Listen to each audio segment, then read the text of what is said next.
All right, Alexander, let's answer the questions from the live stream with Patrick and Alex. Let's start with Commando Crossfire. I love watching the videos of reconstruction in Mariupol and elsewhere in southwest Russia. It's heartwarming after the tragedy that is still unfolding. I completely agree, and I think Patrick does a wonderful job on every front. That's why I said on the program he gives a human touch, which you don't find anywhere else, to be honest, and which is so important. I mean, you actually get a sense of the people there, and of the suffering that's going on there, and a war which is covered without mention of the suffering and without empathy for the suffering. It really isn't.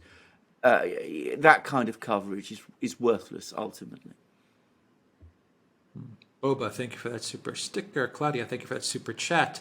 Chris Cutter says, huge fan of the Duran and Patrick. God bless you all and stay safe.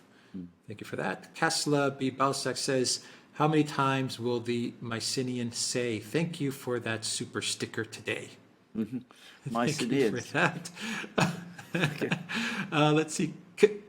Commander Crossfire says, Patrick is a hero in my opinion. Strength in truth. Thank you for that. Alan B says, stay safe, Patrick. The world needs people like you on the ground to keep telling the truth and the crimes of NATO, the U.S. warmongers, and the evil Kiev regime.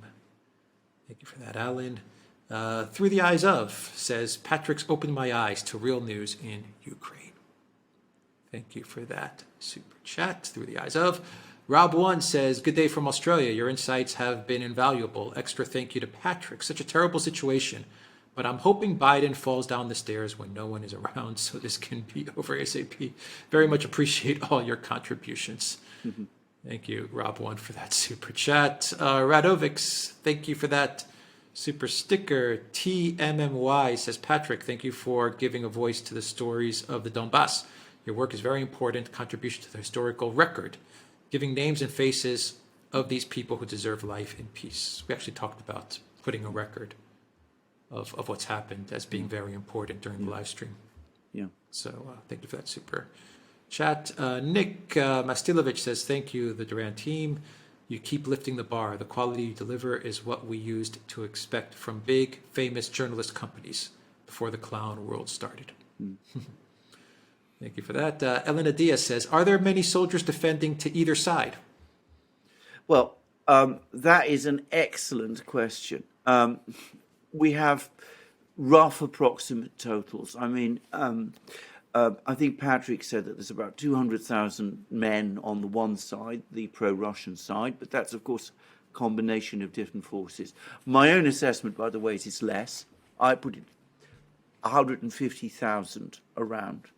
And we know from the Russian leadership, from Shoigu, the defense minister, that the Ukrainian military now numbers around 300,000.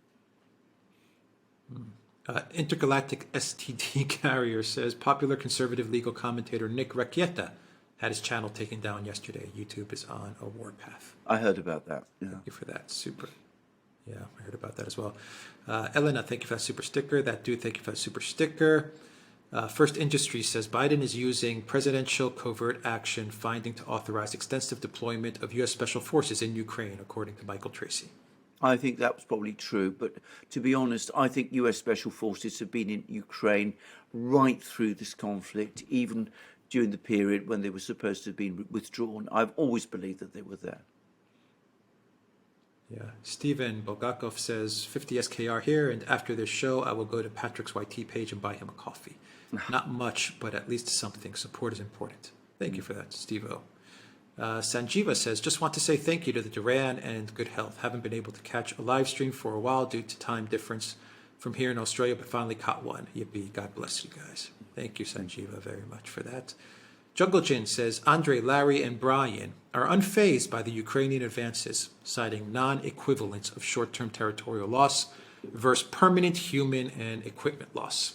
Yes, I've seen that, and I understand that, and I understand the point, and I think it's a valid point. What I would say is that that's a military assessment, and it may be completely true. But war is never just a military thing. It is also a political thing.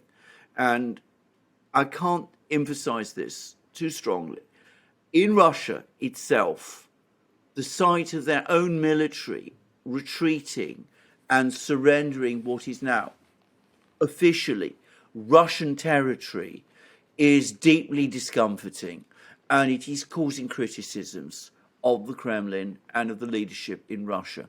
Now, I don't know what political consequences that will have. I don't think it will evolve into anything significant, but that is the political reality at the moment. David S., thank you for that super sticker. Atmos, thank you for that super sticker. NV Storm MM says, I cannot state enough how grateful I am for the Duran and people like Patrick Lancaster. Thank you for that. Pro Russian says, a ship a fool to fight a fort. A ship's a fool to fight a fort. That's a nice statement. Commander Crossfire says, I hope Russia doesn't abandon the people of Poltava. Well, interesting. Yeah, I hope so too. Poltava being an important place, it was where Peter the Great, by the way, won his famous battle against the Swedes. So it's an important place in Russian history. It's a Russian town, or at least many Russians consider it so. I believe with good cause, by the way. I don't want to qualify that in any way. So I hope he doesn't, but, we'll see. Rhodesian Dream says, the West has no confidence now because Western governments have spent decades waging war on men, the family, tradition, liberty. Who is going to fight for such states? That's a very good point. I mean, we're hearing about a recruitment crisis in the US for the US military, and the same is true in Britain, by the way. Jeffrey Brown says, I'm of the view that the collective West led by the U.S. will end up a distant fourth over the next 10 to 20 years. It will be our make or break moment in terms of how we deal with that reality. Any thoughts? Well, you may be right. I mean, I hope, I don't know how far, we could plunge. I still think that the U.S. has enormous latent strengths, but definitely we're going to have very great testing times before us because one way or the other, you only have to look at the quality of political leadership. You only have to look at the problems that are accumulating. You only have to look at the fact that we have no solutions, or at least our leaders have no solutions to these problems, to see that we're going to be in for some very difficult times. And it will be a test of us how we get through. All right, WD Farabee, thank you for that awesome super chat. Intergalactic STD, Carrie says, are Patrick's criticisms pointed against China? I don't think so. I didn't get that sense, no. I don't think so, yeah. Jungle Jim says, Alex from Reporterfy, is Godfrey Roberts credible? Yeah. If Alex is watching this, maybe you can chime in and answer that in the comments below. GV Manila says, U.S. is in a state of panic, which is incredible, worrisome, and dangerous for humanity. The days of the hegemon are numbered. Yes, and it has no cause to be in panic. No underlying cause. The United States just accepted, that history moves on, and focused on itself and its own problems, and played to its strengths, the strengths that it was bequeathed by the Constitution of the United States, it would be fine. I mean, history isn't, about, who's top dog and who isn't. It doesn't work like that. It's a more complicated picture than this. And the fact that, China might one day exceed the United States in aggregate economic power, it shouldn't be something that causes Americans to freak out. Shadowless Kick says, thank you, Duran, for inviting Alex to provide firsthand information about China. Alex Glanz says, thank you for the important and timely conversation. Patrick, thank you for your work. Sticky Mark says, I want more Trudy Castro and his relaxed crisis mode with various nationals with begging bowels. Belly ache me, Alex C. Thank you for that, Sticky Marks. Jerry Fairchild says, in the event of any possible civil war in the U.S., who controls the nuclear button? Hopefully not John Bolton. Well, that's a good question. I don't want to go down that road of trying to speculate about things like that in the event of a civil war, which I devoutly and fervently hope never happens. If it does happen, well, my goodness, we're going to be very, very worried about things like that. But at the moment, we're not there. So I'm not going to speculate about that at this point. Deidre, thank you for that super sticker. Rubia, thank you for that super sticker. RD says, why is the title of the stream War Zones while we watch a presentation on why China is so great? Well, Thank you for because that, well, it's a good RD. question, but I mean, there was. I mean, it did start with Patrick, and that is ultimately about war. Yeah. Summer of 1970 says, what is the penalty for cannabis possession in China? I don't know. Oh, I don't know. Yeah, I'm just going to be able to.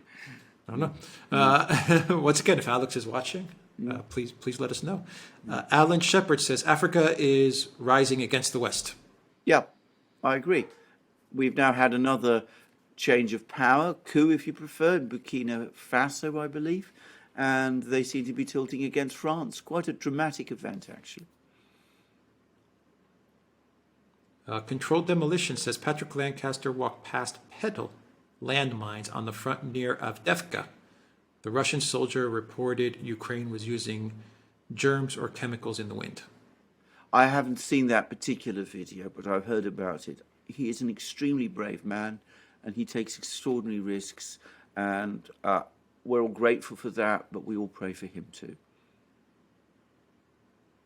Commander Crossfire says, I hope Russia doesn't abandon their family in Kiev. Well, Rob One says, our problems with China are human rights, state surveillance, etc., IP theft, influence in our government, Spratly Island buildups. Oblivious they are critical to the global environment now. yeah, I mean, I understand all of that, and I think Alex would probably understand that too. But I mean, this is a case of great power competition, and China. I'm not going to pretend, it does do its things. It's exercised influence in the United States. Of that, there's absolutely no doubt whatsoever. But it doesn't seem to me that justifies demonizing a whole country. And it also means that yes, you can be careful. You don't need to open your doors to the Chinese. It doesn't mean that you have to be or set yourself up to be their enemy at the same time. A realistic relationship between China and the United States is one which, in the end, will suit both countries. All right. From Sparky, the U.S. State Department backs Lula as if he's another Juan Guaido. Did they get to him? Well, who knows? We'll see. I don't think so. I think it would be very difficult for Lula to break with the BRICS, to say it straightforwardly, given that he was one of the founders of the BRICS. But definitely, I think Lula is in much closer sympathy with the people who run the Biden White House and administration than Bolsonaro is. Eugene Hong says the CCP only cares about who it can exploit. They're no better than the U.S. Worse even. I mean, Alex has his own take on this. I mean, that's perhaps a better question for him to answer. Economically, they've been successful. I mean, one can't dispute this. Elena Diaz says, I really don't know much about China, but I'm learning a little every day, like today. Yeah. My eyes are opening. Yeah. Thank you, Elena, for that. Paul, thank you for that super sticker. Peter, thank you for that super sticker. Bella, thank you for that super sticker. Commander Crossfire says, I hope Russia doesn't abandon the people in Lvov. Gosh, I mean, lots of people coming up. We'll see what the Russians do. I mean, Lvov is a long way to the west, and it's very different from Russia. Poltava is different. Kiev is also different. Lvov, different again. Very different. Claudia, thank you for that super chat. RD says, Winnie the Pooh, happy free Tibet to you. Thank you, RD, for that. Sanjeva says, now that the mobilization is completed, it's imperative that the Russian Ministry of Defense is more transparent in its info, as they have a duty towards the population who they called to arms. I completely agree. I am entirely of that view. I hope they're listening to you and reading your comments and watching this program, because I mean, what you're saying, Sanjiva, is entirely of my opinion as well. They're taking their people far too much for granted. They assume a patriotism, which is definitely there, and a discipline, which is also there, but you can be complacent about these things, And I don't think that complacency is ever a good tactic. Cheech, thank you for that super sticker. Deborah Kroll says, I agree 100% with the praise for the Duran. Sparky says, Moldova has no way but up economy-wise. Oh, I don't know. Never say that. Never say that about any place. I mean, I remember, Russia in the 90s, for example, and you always heard people say that, things have gone so badly there that they have to start turning up. And in fact, it just went on going down and down and down until there was a crisis in the late 90s and the government and the political system changed, and only then did things start to improve. AK Lee says, good to see Alex on this channel. For those that are critical on China, please watch the recent YT on Pope Paul and his comments about China. Also, Professor Kishore Mahbubani, respect comments if you have spent time there. Thank you for that super chat, Lee. Commander Crossfire says, Putin, it's very important to quote the Backstreet Boys as little as possible, but please quit playing games with my heart. Thank you for that, Commander Crossfire. Alan Shepard says, the USA is trying to cause trouble in Kashmir. Yeah, I know. And that is infuriating the Indian government. And if you want to understand why India is becoming increasingly leery of the United States, well, that's one reason. The United States doesn't seem to be able to contain this itch to meddle in every place, everywhere, all the time. Elena Diaz says, you should do a pre-recorded program with Patrick. We should do. We should do, yeah. But, he's a very busy man, just to say this. Many demands on his time. Yeah. Commander Crossfire says, thank you, Patrick Lancaster. Kat, thank you for that super sticker. Chelsea Mesher says, big day tomorrow, October 8th. Julian Assange, take it to the streets. Absolutely. My wife there's a human chain in London. My wife will be actively involved in that. I can't be because I'm minding the children on that day. But lots going on about Julian Assange at the moment. Okay. Sparky says, Indian leaders get their world info from their intelligence services, unlike many Western leaders who get most of their info from the MSM. Yeah, I'm sure that's true. Cloud9 Ninja says, to be fair, Alex, you couldn't exactly criticize the CCP while being in their country. The social credit score system, the multi-month lockdown in Shanghai are huge human rights violations. I'm no fan of Western regimes either. Well, I think Alex is the person to answer that question, actually, Alex himself. My impression, what he was basically saying throughout the program is that he's not censored. He can say anything he likes. And I have absolute no doubt that is true. Alan Shepard says, glory to Russia and Serbia. Elza says, you are the best. Lumpia Logic, thank you for that super sticker. Do it your own way, thank you for that super sticker. And finally, Harry C. Smith says, a few days ago, Biden recognized independence of the Cook Islands and Niue. Both are self-governed territories of New Zealand, and Niue has just 1,600 population, but not Donbass. Well, there you go. There you go. Yeah. That is everything. That is everything. Thank you very much to all the questions.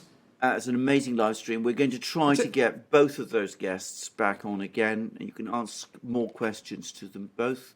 And we'll certainly be thinking about doing programs with both of them too, and with Patrick as well. But do bear in mind what Patrick is doing already. It requires everybody's support, and it's incredibly difficult. And if we can't get him as often as we would like, well, there are demands on his time. Thank you, everybody. Take care.